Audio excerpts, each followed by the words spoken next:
El cristianismo se basa en historias reales llenas de relatos milagrosos. Pero hoy tenemos una mentalidad mucho más científica.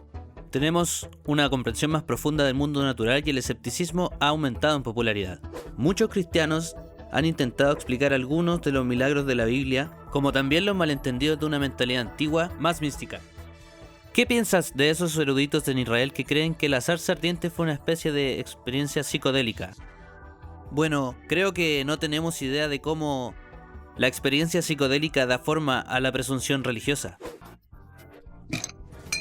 Pero la cristianidad, incluso en estos tiempos modernos, es literalmente una cosmovisión sobrenatural. Y la palabra sobrenatural significa cualquier cosa que está fuera o que trascienda al mundo natural. De hecho, sin ciertos milagros como la creación de Dios o la resurrección de Jesucristo, toda la ideología se desmorona. Aunque es cierto que la Biblia está llena de narraciones no literales como la poesía, parábolas y metáforas, los milagros en la Biblia deben tomarse literalmente. Déjame explicar. Los evangelios son biografías. El libro de Hechos afirma ser un relato histórico y los milagros en el Antiguo Testamento se encuentran en formas no ficticias, sin poesía, ni alegoría, ni profecías. Muestran registros históricos de eventos reales. Como dije hace un momento, el cristianismo en su conjunto es una fe construida sobre la historia de lo milagroso. En estos casos donde la Biblia afirma que estos eventos milagrosos son verdaderos actos de Dios, podemos rechazar que la Biblia es veraz o podemos aceptar lo milagroso. Realmente no hay buena manera de salir de eso. Si nada sobrenatural existe, entonces Dios, quien por necesidad trasciende la naturaleza, no puede existir. Si los milagros no pueden suceder, entonces la creación de la nada debe tener alguna otra explicación además de Dios, lo cual simplemente no es lógico. Y la resurrección nunca podría haber ocurrido.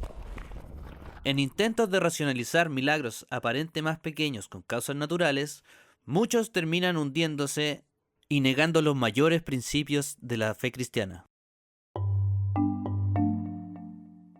Cuando leemos la Biblia, parece que el mundo antiguo estaba inmerso en lo milagroso. Los mares se abrían, aparecían columnas de fuego, Dios estaba hablando directamente con su pueblo escogido.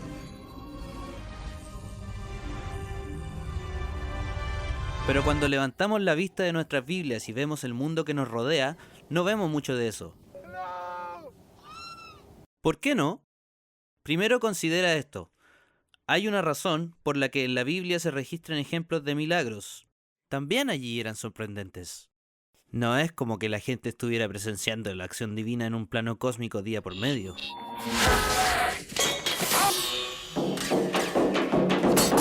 A menudo era una señal o una revelación para un grupo selecto de personas, para un propósito específico.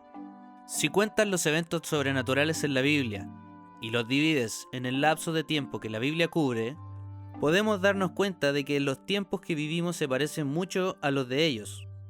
Entre Malaquías y Mateo hay 400 años sin nuevas escrituras. Primera de Samuel habla de una época en la que la palabra de Dios era escasa y no había una revelación generalizada. So I will stretch out my hand and do my wonders. Claro, podemos enfocarnos en eventos individuales y debatir por años si fue nuestro maravilloso Dios quien realizó un acto sobrenatural o si fueron causas naturales. Sin embargo, el mismo hecho de que todo proviene de Dios, el ciclo de la lluvia, la capacidad de un cuerpo para sanar y el movimiento del crecimiento a lo que todo está sujeto, hace que el mundo natural en sí sea milagroso. Y si hay que creer en la Biblia, vamos al final del libro.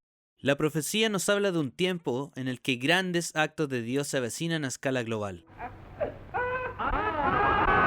Dios no siempre hace cosas solo para satisfacer nuestra curiosidad o hacernos decir, wow, incluso si lo hiciera, lo que está demostrado en las Escrituras, los incrédulos encontrarán una forma de dudar. Dios dividió el mar para facilitar la liberación de Israel de los egipcios y los guió en el desierto milagro tras milagro. Y rápidamente encontraron que las maravillosas obras de Dios eran tan comunes que se quejaron y desearon alejarse del amor de Dios y regresar a la tiranía del faraón. Él resucitó a Jesús de entre los muertos para que podamos tener esperanza para nuestra propia resurrección. Y aún así, la gente del primer siglo en adelante se ha rehusado a creer. Él nos dio el don de lenguas, acompañadas por el viento y fuego cósmico, a aquellos del primer Pentecostés, para que pudieran predicar efectiva y eficientemente el Evangelio por toda la tierra. Y les tomó a los apóstoles años dejar Jerusalén para predicar las buenas noticias. Entonces, si no ves algo que consideres como un milagro durante tu vida, considera esto. Quizás estés demasiado influenciado por el escepticismo y no reconozcas algunas de las maravillosas obras de Dios tal como son. Tal vez estés exigiendo ciertas pruebas de Dios que Él sabe que no necesitas para poder creer en Él. Quizás lo único que esperas ver no se encaja en su propósito. Tal vez Dios te conceda ese milagro ahora o en algún momento en el futuro, pero de alguna u otra forma, Él sabe lo que es mejor y su tiempo es perfecto.